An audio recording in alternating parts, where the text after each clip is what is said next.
Hello जय हिंद, नमस्कार दोस्तों रेलवे ग्रुप डी में आपकी एक छोटी सी गलती डिवीजन चूज करने की पूरी जीवन आपको पछताना पड़ सकता है अगर कहीं आप ये गलती करेंगे आगे चल के। दोस्तों आज की इस वीडियो में हम डिवीजन चूज के बारे में बात करने वाले हैं कि आपको कौन सा डिवीजन मिलेगा, क्या आपको डिवीजन चूज करने का मौका दिया जाएगा या डिवीजन जो अलॉट होता है वो किन बातों पर डिपेंड करता है। दोस्तों सबसे पहले एक चीज़ आपको बता दूं, रेलवे में सबसे पहला जो कि जोन होता है, आप जोन के बारे में जानते होंगे।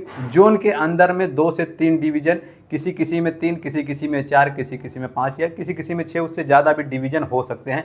जैसे एक चीज़ आप लोग समझिए, जैसे राज्य के अंदर एक राज्य के अंदर कई जिले होते हैं, उसी तरह एक जोन के अंदर कई डिवीजन होते हैं। तो इस तरह से आप लोग का जो वैकेंसी आता है ग्रुप डी का, वो जोनल लेवल पे आता है, यानी कि एक जोन में कितनी वैकेंसी आई हुई है ये आप लोगों को पता होता है, लेकिन एक जोन के अंदर डिवीजन में कितनी कितनी वैकेंसियां होती हैं ये आपको नहीं पता होता, ये केवल आपके जोन को पता होता है। तो दोस्तों जो डिवीजन होते हैं वो एक जोन के अंदर कई डिवीजन होते हैं, तो उसमें से आपको कौन सा डिवीजन मिलेगा या आप अपने मन से कौन सा डिवीजन चूज कर सकते हैं, इसके बारे में सबसे पहले बताने वाला हूं। दोस्तों सबसे पहले जो बात करेंगे कि जो जैसे मान के चलिए कि एक जोन में 3 डिवीजन है, जैसे मान के चलिए कि एनसीआर प्रयागराज में मान के चल सकते हैं। एनसीआर प्रयागराज में प्रयागराज एक डिवीजन, दूसरा झांसी और तीसरा आगरा डिवीजन जो कि प्रयागराज में है, यानी कि एक जोन के अंदर 3 डिवीजन। अब जो डिवीजन वाइज जो वैकेंसियाँ होती हैं वो आप लोगों को नहीं पता होती हैं, यानी कि डिवीजन में कितनी वैकेंसियाँ निकाली गई ये आपको नहीं पता होगा। अब बताते हैं कि किसको कौन सा डिवीजन मिल सकता है। दोस्तों देखिए, किसी किसी जोन में जब आपका जो डॉक्यूमेंट वेरिफिकेशन होता है उसमें आपसे जो डिवीजन का प्रेफरेंस पूछा जाता है, यानी कि आपको कौन सा डिवीजन पसंद है। जैसे मान के चलिए आपका घर प्रयागराज के आसपास में है तो आप लोगों को प्रयागराज डिवीजन अच्छा पड़ेगा, ना कि आगरा, ना कि झांसी।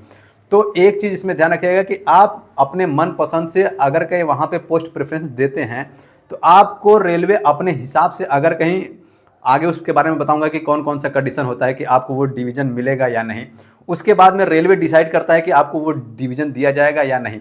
उसके बाद में जो भी कैंडिडेट, अगर कहीं मान लीजिए किसी आपको दूसरा डिवीज़न मिलता है तो उसका क्या रूल होता है उसके बारे में भी आगे बताने वाला हूँ। तो इस हिसाब से जो आपको डिवीज़न मिलेगा उसके पहले जो कि आपको डिवीज़न प्रेफरेंस पूछा जाता है डॉक्यूमेंट वेरिफिकेशन के टाइम में।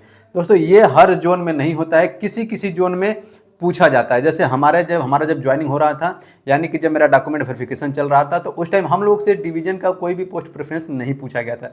बाकी कुछ मेरे दोस्त थे जिनका कि जैसे अजमेर जयपुर जोन है, वहाँ पे वो लोगों से डिवीज़न का प्रेफरेंस पूछा गया था, तो उन्होंने अपने हिसाब से डिवीज़न का पोस्ट प्रेफरेंस दिया था। दोस्तों एक चीज़ मैं आपको बता दूं कि इसमें आप लोगों को अगर कहीं आपसे डॉक्यूमेंट वेरिफिकेशन में डिवीज़न को चूज करने का मौका दिया जाता है तो आप लोगों को किन बातों को ध्यान रखना चाहिए। इसमें आप लोगों को देखना होगा कि कौन सा डिवीज़न अमीर है। अमीर कहने का मतलब किस डिवीज़न में ज़्यादा लोडिंग पॉइंट है, किसका रिवेन्यू ज़्यादा है, यानी कि कौन सा डिवीज़न माल ढुलाई में सबसे आगे है। दोस्तों रेलवे की सबसे बड़ी कमाई माल ढुलाई से आती है।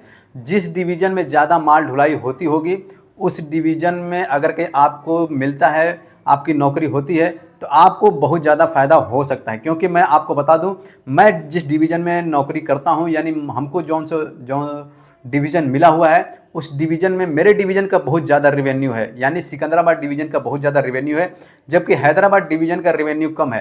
तो हम लोगों को जो है सिकंदराबाद डिवीज़न है वहाँ पे हमारे ग्रुप डी एम्प्लॉय लोगों को ओवर टाइम का पैसा दिया जाता है, जबकि जो हैदराबाद डिवीज़न है, हैदराबाद डिवीज़न में ओटी नहीं दिया जाता है, यानी कि बिना स्टाफ का ड्यूटी करा लिया जाता है लेकिन ओवर टाइम नहीं दिया जाता है। तो ये एक चीज़ सबसे बड़ी फ़ायदे की चीज़ होती है जो कि ओवर टाइम होता है। और बाकी अदर भी अलाउंसेस दिए जाते हैं जो कि जो डिवीज़न में कम रिवेन्यू होता है उसमें थोड़े कम पैसे दिए जाते हैं, बाकी जो जिस डिवीज़न का रिवेन्यू ज़्यादा होता है उसमें ज़्यादा फ़ायदा होता है। बाकी आप लोगों को एक चीज़ और देखना चाहिए कि कौन से डिवीज़न का जो क्षेत्रफल है वो बहुत बड़ा है, यानी कि जिस जोन में जिस डिवीज़न में जिसका ज़्यादा स्टाफ होंगे उसमें प्रमोशन के ज़्यादा चांसेज होते हैं, यानी कि लोग ज़्यादा रिटायर होते हैं तो ज़्यादा लोगों का प्रमोशन होता है, ज़्यादा जीडीसी, ज़्यादा एलडीसी वैकेंसियाँ आती हैं, जिससे कि आपको आगे बढ़ने का मौका मिलता है। तो ये चीज़ों को ध्यान रखना चाहिए। बाकी इसमें आप लोगों को सबसे बड़ी चीज़ जो देखनी चाहिए वो ये देखना चाहिए कि आपके घर के पास में कौन सा डिवीज़न है, यानी आपके घर के नज़दीक में जो डिवीज़न होगा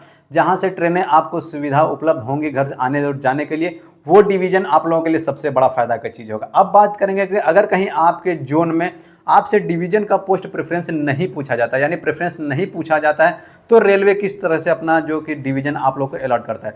दोस्तों उसमें रेलवे सबसे पहली चीज़ देखता है आप लोगों का जो मेरिट लिस्ट होता है, यानी आप लोगों के मार्क्स को देखता है। उसके बाद में आप लोगों की जो वैकेंसी है आपके उस डिवीजन में, जो आपको पोस्ट मिला हुआ है वो पोस्ट के हिसाब से उस डिवीजन में कौन सी कितनी वैकेंसियां हैं उसके हिसाब से दूसरी चीज़ देखता है। जो तीसरी वो आपकी मेडिकल स्टैंडर्ड देखता है, और कुछ दो तीन चीज़ें होती हैं जो रेलवे अपने हिसाब से देख के आपको अपने हिसाब से कोई भी डिवीजन दे देता है। दोस्तों अब नेक्स्ट बात करेंगे कि क्या ज्वाइनिंग के बाद में ट्रांसफ़र ले सकते हैं। तो एक चीज़ ऐसी होती है कि रेलवे में दो तरह से ट्रांसफ़र होता है, एक इंटर डिवीजन ट्रांसफ़र होता है, एक इंट्रा करके कुछ ट्रांसफ़र होता है, जो कि जोन ट्रांसफ़र होता है। वो तो जल्दी नहीं मिलेगा आप लोगों को, क्योंकि ज्वाइनिंग के 5 साल के बाद वो आप एलिजिबल होंगे उसके लिए। लेकिन जो आप लोगों का डिवीजन ट्रांसफ़र होता है, वो डिवीजन ट्रांसफ़र में आप ज्वाइनिंग के तुरंत बाद जाके लगा सकते हैं। तो अगर कहीं आप लोगों को मान लीजिए कोई भी जो डिवीज़न मिला हुआ है, आप अपने ही जोन में उसी जोन के अंदर जो 2 या 3 डिवीज़न है उसमें आप लोग आराम से ट्रांसफ़र लेके जा सकते हैं। इसमें कोई भी सर्विस कंडीशन नहीं मांगी जाती है, केवल जोन ट्रांसफ़र के लिए ही आप लोगों को सर्विस कंडीशन मांगी जाती है। बाकी डिवीजन ट्रांसफ़र के लिए कोई सर्विस कंडीशन नहीं मांगी जाती है। आप लोग जब ट्रांसफ़र लगाएंगे, अगर कि आपको जो डिवीजन ट्रांसफ़र चाहिए तो उसमें जल्दी से जल्दी अगर आपके दूसरे वाले डिवीज़न में जब स्टाफ की खाली होती है सीट, अगर कि आपके यहाँ वैकेंसी है और उसके यहाँ खाली है, तो आपको उसके यहाँ डिवीज़न में भेज दिया जाता है। तो ये ट्रांसफ़र भी आराम से हो जाता है। बाकी दोस्तों उम्मीद करता हूँ कि वीडियो पसंद आई होगी। वीडियो पसंद आए तो वीडियो को लाइक करके चैनल को सब्सक्राइब जरूर कीजिएगा। मिलेंगे नेक्स्ट वीडियो में। जय हिंद, वंदे मातरम।